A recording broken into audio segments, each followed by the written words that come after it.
जय हिंद दोस्तों, एक बार फिर स्वागत है आपका अपने यूट्यूब चैनल उड़ान परिवार चाणक्य क्लासेस में। आज की हम शानदार वीडियो में शानदार ट्रिक के साथ आपके दिमाग में कॉन्सेप्ट को बिठाते हुए अलकनंदा उपतंत्र को कवर करने वाले हैं। सबसे पहले अलकनंदा का उद्गम स्थल देखते हैं। इसमें शब्द आ रहा है अलक। तो साधु लोग जो होते हैं ना, वो एक शब्द का यूज करते हैं अलक निरंजन। अलक निरंजन यानी कि अलग जगाने का काम करते हैं। तो अलग निरंजन कौन करते हैं? साधु संत। तो संतोपंत, सतोपंत या संतोपंत ग्लेशियर से किस नदी का उद्गम होता है? तो अलकनंदा नदी का उद्गम होता है। इसी का प्राचीन नाम विष्णु गंगा भी है। कुछ समय के लिए इसको विष्णु गंगा भी बोला जाता है, वो भी आपको समझा दिया जाएगा। अब इसकी सहायक नदी की यदि बात करें हम, उद्गम स्थल तो हो गया इसका सतोपंत ग्लेशियर। अब सहायक नदियों को कैसे याद करना है? सबसे पहला पॉइंट जो आपको ध्यान रखना है, लक्ष्मण गंगा। सहायक नदियों में लक्ष्मण गंगा अलकनंदा की पहली सहायक नदी है, जो गोविंद घाट चमोली में आकर इसमें मिलती है। उसके बाद अलकनंदा द्वारा 5 प्रयाग बनाए जाते हैं।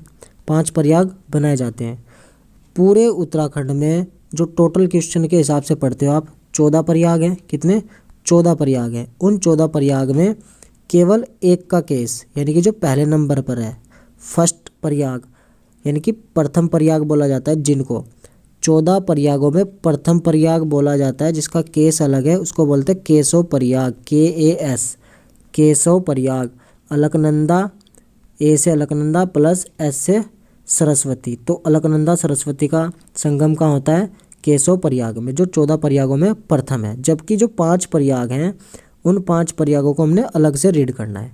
अब उनको याद करेंगे अलग से। देखो, पंच प्रयाग में कौन कौन से आएंगे? विन कर दो। एक ट्रिक ध्यान रखेंगे, विन कर दो। विन से विष्णु प्रयाग, उसके बाद नंद प्रयाग, कर्ण प्रयाग, रुद्र प्रयाग और देव प्रयाग। तो आपको सीक्वेंस याद होना चाहिए। सीक्वेंस पूछा जा चुका है। विष्णु प्रयाग, नंद प्रयाग, कर्ण प्रयाग, रुद्र प्रयाग और देव प्रयाग। तो 5 का 5 सीक्वेंस याद रहेगा। अब उनमें कौन सी नदियाँ आकर मिलती हैं?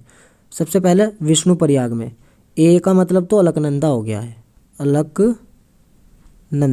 ए का मतलब अलकनंदा। डी का मतलब है ना, डी का मतलब धौली गंगा। कौन सी गंगा? धौली गंगा। तो अलकनंदा धौली गंगा का संगम। वी से विष्णु प्रयाग। उसके बाद नेक्स्ट नंदाकिनी नदी और अलकनंदा का संगम नंद प्रयाग। पिंडर, पी से पिंडर, ए से अलकनंदा, के से कर्ण प्रयाग। तो पिंडर और अलकनंदा का संगम कर्ण प्रयाग में। RAM राम यानी कि रुद्र प्रयाग में अलकनंदा प्लस मंदाकिनी का संगम। बैड से ध्यान रखना है, भागीरथी प्लस अलकनंदा का संगम देव प्रयाग में। तो आपको सारे के सारे प्रयाग याद हो जाएंगे। तो उनकी सहायक नदियाँ भी हो गई। सहायक नदियों में कौन कौन सी आ गई? एक तो धौली गंगा, नंदाकिनी, पिंडर, फिर उसके बाद मंदाकिनी और भागीरथी। तो इसकी सहायक नदियों में आ गई हैं। अब इनमें से कौन सी कहाँ से निकलती है और मिलती है? देखो, पहले तो निकली विष्णु गंगा। विष्णु गंगा नदी का उद्गम धौलागिरी की जो कुनगुल श्रेणी है, उन श्रेणियों से विष्णु गंगा नदी निकलती है। और इसमें पहली नदी मिलने वाली सहायक नदी है लक्ष्मण गंगा। कौन सी है? लक्ष्मण गंगा, जो गोविंद घाट चमोली में मिलती है। उसके बाद सहायक नदियों में जब आगे बढ़ती है तो विष्णु प्रयाग में इसमें आकर धौली गंगा मिल जाती है। तो ये वाला शिखर यदि देखें आप, बीच में जो पड़ता है, इसको सतोपंत हिमानी यानी कि डायरेक्ट अलकनंदा नदी का उद्गम कहाँ से मानते हैं? सतोपंत ग्लेशियर से मानते हैं। यहाँ तक तो ये जो विष्णु प्रयाग है, यहाँ तक ये विष्णु गंगा के नाम से बहती है। लेकिन जैसे विष्णु प्रयाग में आगे धौली गंगा मिल जाती है, तब इसका नाम आर पार के लिए अलकनंदा हो जाता है। फिर उसके बाद नंदाकिनी मिलेगी, नंद प्रयाग, पिंडर मिलेगी, कर्ण प्रयाग, मंदाकिनी मिलेगी, रुद्र प्रयाग और भागीरथी मिलेगी जो है देव प्रयाग। तो 5 के 5 प्रयाग हो गए। इसमें प्रयाग भी ध्यान रखने हैं आपको। उसके बाद ये गंगा के नाम से आगे बढ़ती है। तो अन्य जो सहायक नदियाँ हैं, उनके लिए अब कैसे ट्रिक से आपको याद करना है उसको समझते हैं। सबसे पहले सहायक नदियों के याद करने के लिए आपको ध्यान रखना है कि अलक निरंजन कौन बोलता है? साधु संत, क्योंकि अलकनंदा नदी का उद्गम सतोपंत ग्लेशियर। तो अलक निरंजन बोलते कौन? साधु लोग। और साधु लोगों का निवास कहाँ है? वसुधरा। वसुधरा पे रहते हैं। और विरही यानी कि विरह में व्याकुल भटकते नहीं, वो एक साथ रहते हैं, है ना, शांत स्वभाव के रहते हैं साधु। तो विरही गंगा वसुधरा पे रहते हैं, विरही करते हैं। और बाल खिले, और बाल कैसे होते हैं साधु लोगों के? खिले खिले से होते हैं ना, जैसे रस्सी सी बन जाती है।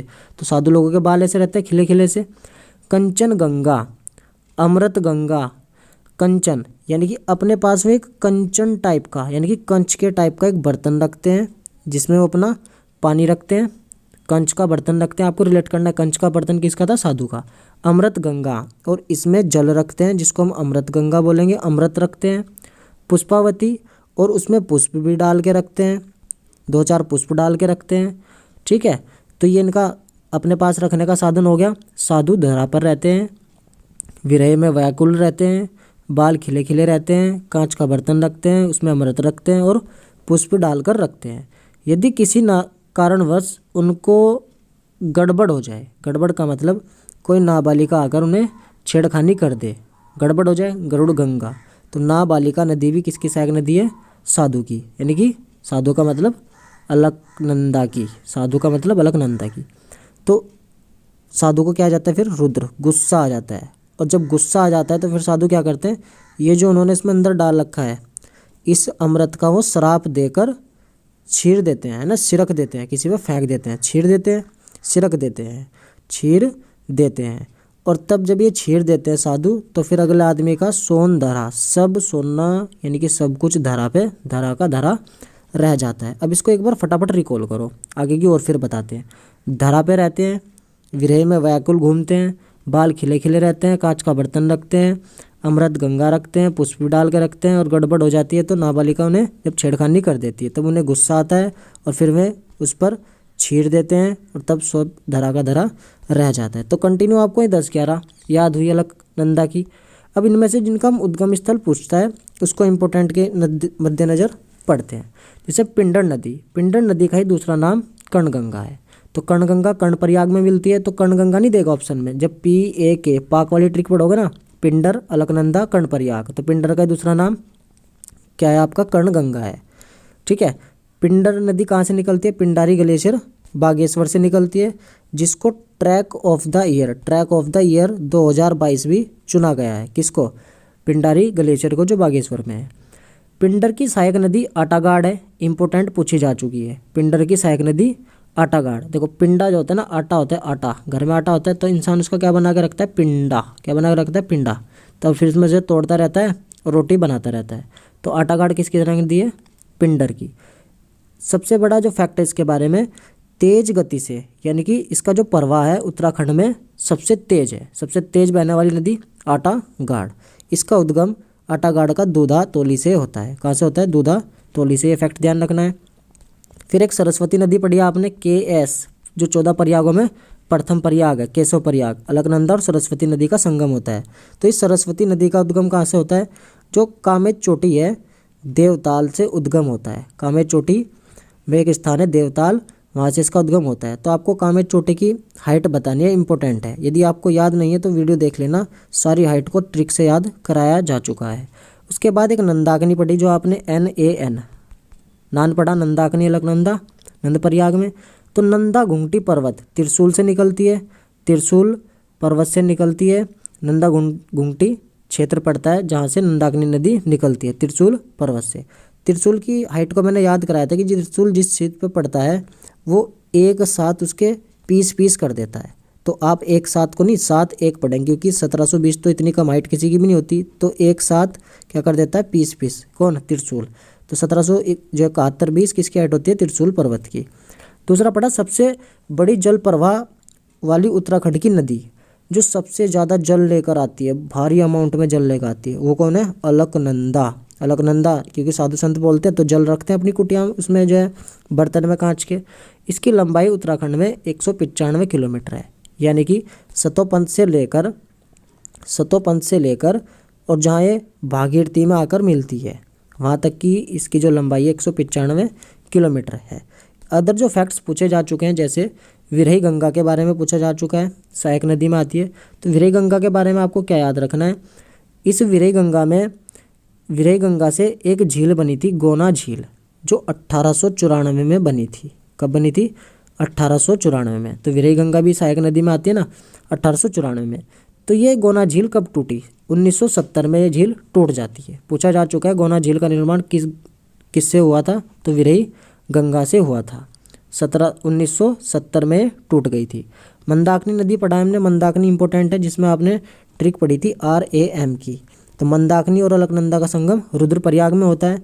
तो मंदाकिनी के बारे में ध्यान रखना है, चौड़ाबाड़ी ग्लेशियर के पास यहीं पर एक गांधी सरोवर है। कहाँ से निकलती है? गांधी सरोवर से। चौड़ाबाड़ी ग्लेशियर के पास गांधी सरोवर है जहाँ से मंदाकिनी नदी का उद्गम होता है।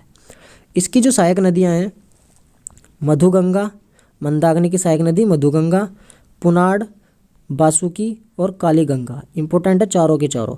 मधुगंगा, मंदाकिनी, वहाँ से मधुगंगा, वहाँ से मंदाकिनी। पुनाड़ है ना, पुना, मंदाकिनी, फिर बासुकी, जब बास आती है तो मंद बंद करके। कालीगंगा, ये भी किसकी नदी है? सहायक नदी है मंदाकिनी की। इसको रामचरितमानस में सुरसरी बोला गया है। तो सुरसरी नदी के नाम से कौन जानी जाती है? मंदाकिनी। किस में ग्रंथ में बोला गया है? रामचरितमानस में। तो रामचरितमानस आप बताएंगे कब लिखा गया और किस भाषा में लिखा गया था, किसने लिखा था? पश्चिमी धौली गंगा यानी कि विष्णु गंगा की सहायक नदियाँ कौन सी है? तो विष्णु गंगा तो खुद सहायक नदी है किसकी?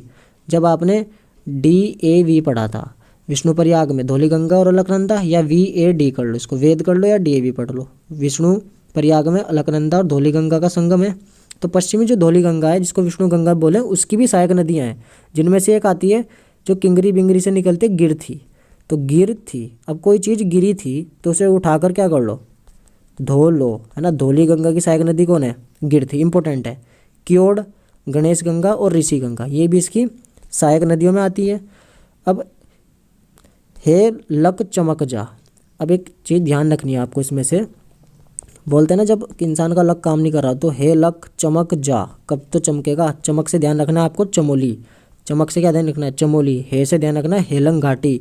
लक, देखो कल्प गंगा, कल्प और अलक दोनों सेम सेम साउंड देते हैं ना, कल्प अलक, कल्प अलक, क्योंकि इसका का पहले है इसका बाद में, ऐसे करके याद करेंगे। तो कल्प गंगा, कल्प गंगा और अलकनंदा का संगम कहाँ होता है? हेलंग घाटी में होता है। जो हेलंग घाटी कहाँ है? चमोली में। ये भी एक याद हो जाएगा पॉइंट, हेलंग घाटी कहाँ है? चमोली की प्रसिद्ध है। एक ढूंढ प्रयाग पढ़ते हो, 14 प्रयाग है ना, 14 प्रयाग में से मैंने प्रथम प्रयाग आपको केशव प्रयाग बता दिया, उन्हीं में 14 प्रयागों में आता है ढूंढ प्रयाग। जो 5 प्रयाग है वो अलग है। 5 प्रयाग में आपने पढ़ा है विन कर दो, क्या पढ़ा है आपने? विन कर दो, विष्णु, नंद प्रयाग, कर्ण प्रयाग, रुद्र प्रयाग और देव प्रयाग। तो ढूंढ प्रयाग अलग है, जिसमें ढूंढी नदी और अलकनंदा का संगम होता है, कहाँ पर? टिहरी में आकर। तो ये भी पॉइंट ध्यान रहेगा। एक पॉइंट जो आपको ध्यान रखना है, MAD, मैड।